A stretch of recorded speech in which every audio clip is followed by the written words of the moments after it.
WrestleForce TV. I'm going to be on commentary for the next few matches.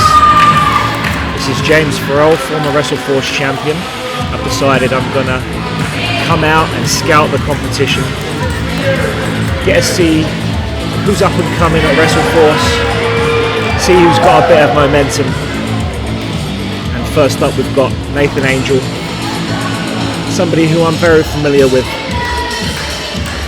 He's on the rise throughout the country. World of Sports star, judging by the sash he's got around his neck and the fact that he's telling everybody that he can. He's Mr. England. A little bit of prestige that comes with that title. Maybe a little bit of pun intended. The wrestler every man wants to be and every woman wants to be with. The father's boy, Nathan Angel! See, just before the match I can confirm Nathan Angel slipped Lee Bamber 20 British pounds to announce him as that. I saw it with my own eyes.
To introduce the gentleman on my right hand side, all the way down from Northamptonshire to be with us this afternoon. Welcome, if you will, Hot Property himself, Danny Isit!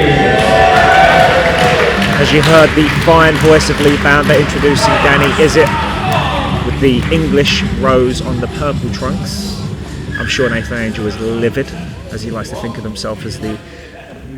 They're only booing me because everybody in this room wishes they were Mr. International. There you go. There you go. You have it yourselves, WrestleForce fans. That is a confident young man. Can't say. I don't respect it.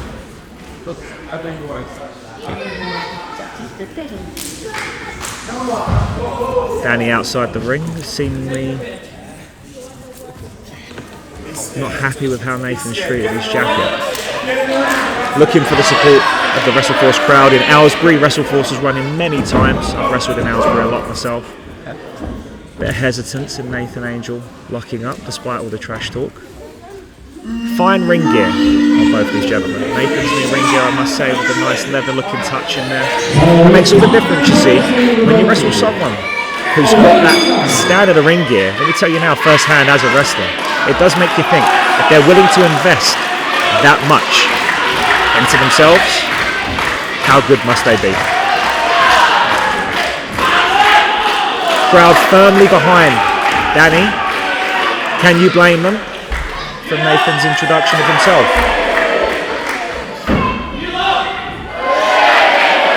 When the fans get behind you as a wrestler, it does give you that second win. Some wrestlers don't feel like they need that. I'll show you how it's done, okay? Nathan seemingly Make some noise for me, everybody!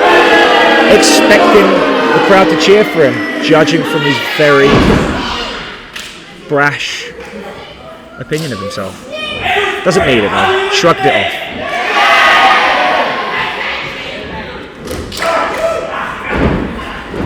Josh position for the lockup. Grabbing the head, aggressive, very nice head grab. Sending him into the ropes. Nathan let go. Why the headlock was broken. Clear size dominance. The bigger man is Nathan Angel. Danny resilient, back to his knee.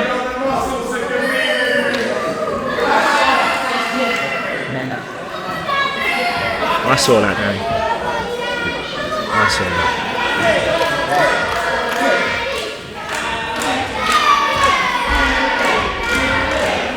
Despite the knockdown, crowd still firmly behind Danny. They're circling, feeling each other out. Another lockup, same thing. Will the result be different? Yes, he's used his size to get under Nathan. Using a bit of agility. Nathan switching. Reversals, waistlock reversals. Again, that size coming into play for Nathan. The strength advantage, easily breaking the rest. Danny's using his agility to get behind. Nathan using his power. Out the ring. Poor ring awareness there, Nathan. Poor ring awareness. Straight to the front, pushed out. Should have readjusted himself back into the middle, and Danny's showing him what he thinks. Easy work. Cartwheel in the middle. Pushed him out of the ring. Advantage to Danny Isit.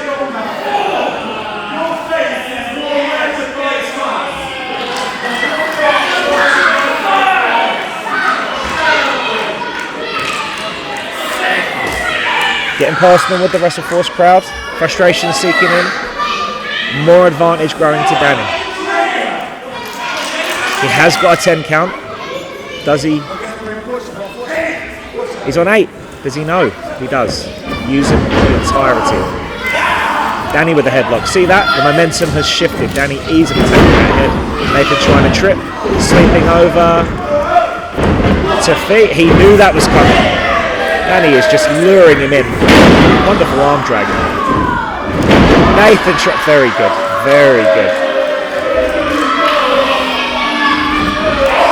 Oh, beautiful drop kick. Straight to the jaw. As you can see from Nathan. Recovering. Back to that jaw again. And again. Nathan is reeling. He's setting him up. He's done this before. He knows where he's going. Has Nathan done his research? Is he going to let? He has not. That is, folks, why it's so important. I didn't think that was going to put him away. Still, 2 count.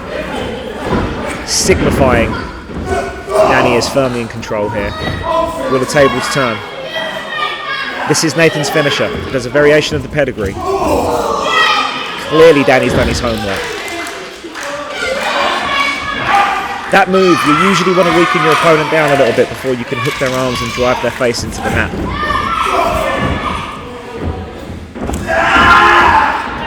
Now, poor ring awareness from Nathan earlier on. Very good ring awareness, whether you like it or not. Yeah, you saw it, he broke the rules, raked his eyes, made sure the referee couldn't see. That is the turning point of this match. And that suplex indicates it. You can't just pick a fresh man up like that, folks. As you can see, Danny's holding his eyes. That eye rake has done the damage and it has changed the tide of the match.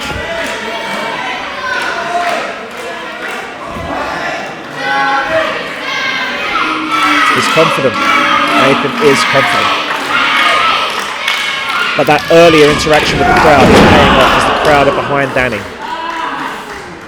Will we see that pay off? As the gap grows. He thinks he's going to finish it. Now. Yeah, that was a distraction. He's distracted the referee. That sash that we mentioned, that Nathan mentions all the time, he is using that to his advantage. Referee placing it on. And he makes up for that poor ring awareness earlier. Referee none the wiser. Kyle doing the right thing, putting that ring buckle back on. You take a shot to that, folks, and that will be more than a game changer. That could almost be the end of the match. That is still underneath those pads.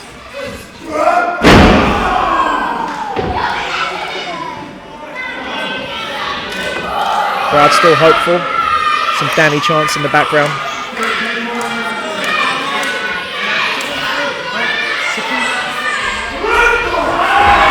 There we go. Look at that belief. That earlier investment in getting that crowd behind him is paying off, and he's coming back with strikes.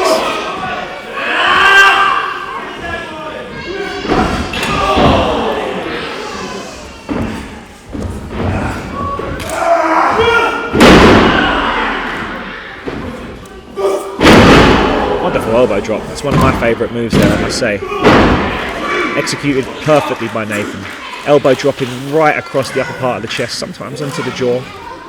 But as you drop that elbow, you don't always want to hit the head, because the impact from that head can sometimes be a little bit harmful to your own elbow if you hit it in the wrong spot. The chest is usually a great spot to hit.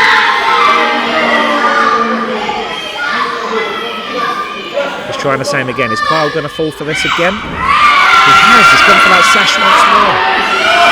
No. Look behind you, buddy. That's the second time now.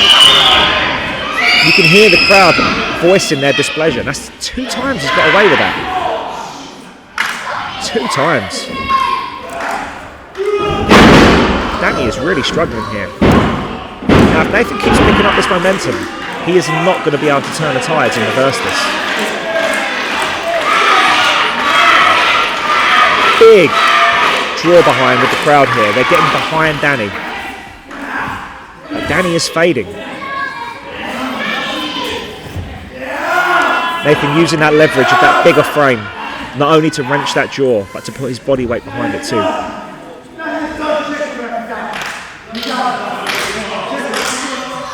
Nathan making sure that Kyle's doing his job. Bit of desperation maybe seeping in there. Want this to be over, but look at this. Look at the crowd, and look what's happening as Danny gets that. The more they cheer, the more he is firing up, and he's striking back. He's striking back, and Nathan stops him. Nobody home. Danny doing his homework. Big move. Momentum shifting back slightly, still firmly in the corner of Nathan. But Danny is attempting to scrape back as he looks to the fans, and the fans respond.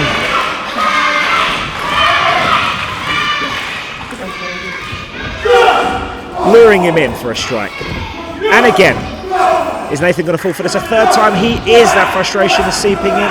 Danny is capitalising, striking, but Nathan cutting him off once more.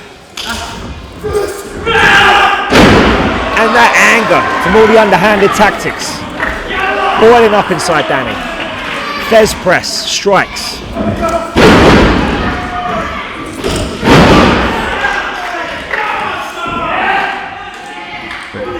Aylesbury won it, Danny wants it.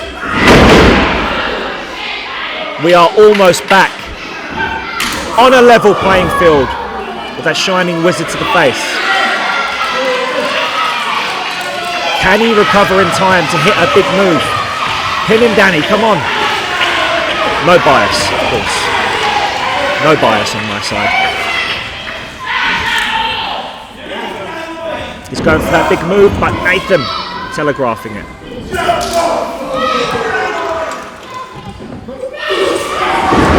Wonderful mid-rope Hurricane Rana. Bicycle kick. Body weight on for the pin. That was a 2.5. That was a 2.5.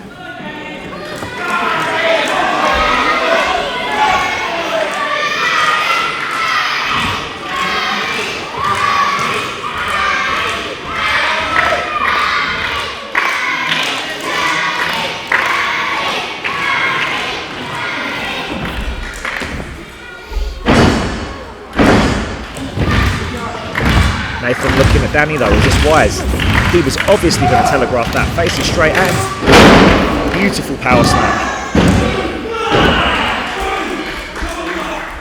I think the earlier underhanded tactics from Nathan and this last push from Danny, we had them on level playing fields, but that power slam has turned the tide. Match now in the corner of Nathan, it's his to lose.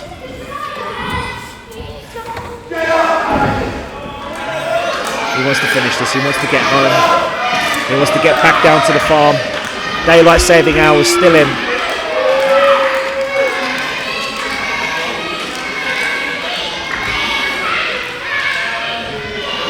And he's going to set him up once more for that pedigree that he did at the start of the match. Danny considerably more tired now.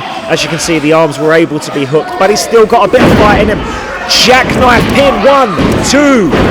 Not enough to catch Nathan off guard. Is he going to follow up for that DDT? He is, and he connects. But he rolls him over. He rolls him over.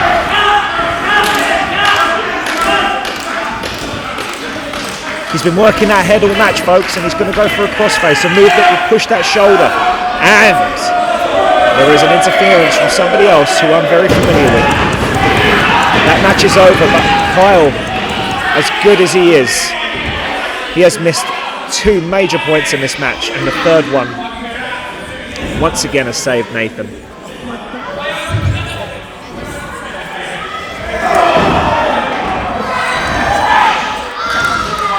Kyle. Now, folks, whether you like that or not, that referee has not once caught Nathan cheating or bending the rules. A victory is going to show in the books for Nathan Angel here. Danny, despite the will of the Aylesbury crowd,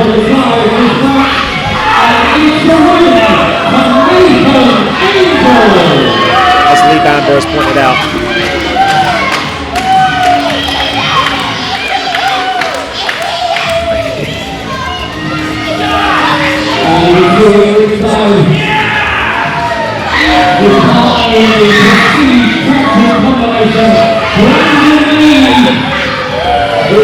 Mumbling something to him. Of course, no idea what he's talking about.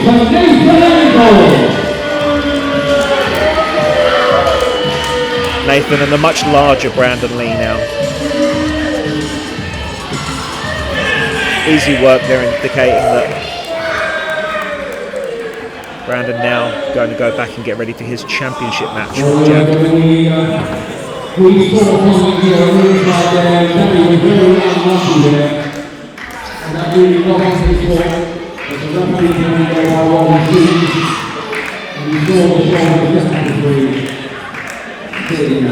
Let's just go big cheer everyone. Danny Isit.